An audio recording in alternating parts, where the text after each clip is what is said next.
යන්නෙත් නැතුව අරන් යනවා රෙද්ද අපිට ගමනක් යන්නත් නෑ. තුම කරදරයක් මේක නම් දැන්.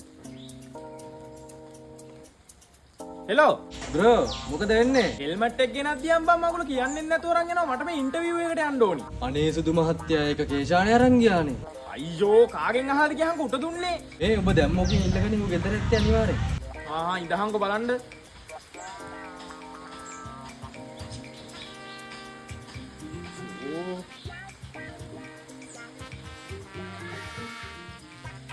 හෙලෝ කේෂාන්. ඔව් මචං කියපන්. උඹ සුද්දෑන් ගත්ත හෙල්මට් එක ගෙනත් දියම් බම් මට මේ හදිසි ගමනක් යන්න තියෙනවා. අම්මට සිල්. ඒක සික් අරන් ගියානේ බං. මොනවද බූරුව කරන්නේ? මගුල දැම්ම කෝල් එකක් ගහලා ඔගෙන් ඉල්ලගනි. කෝල් එකක් ගහන්න තමයි. රෙද්ද.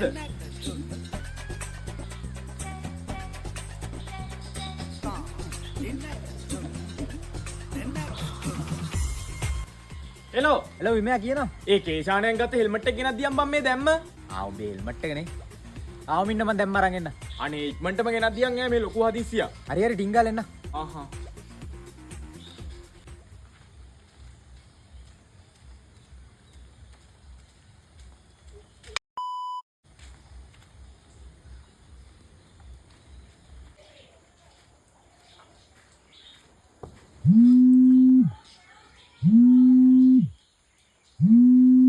හෙලෝ ඒ විමයා මට දැන් මීටර් රුණේ ඔය ජමිදෝ උදේ හෙල්මට් එක ඉල්ලන් ගියානේ කෑල්ලත් එක කොහෙද යන්න ඕනි කියලා.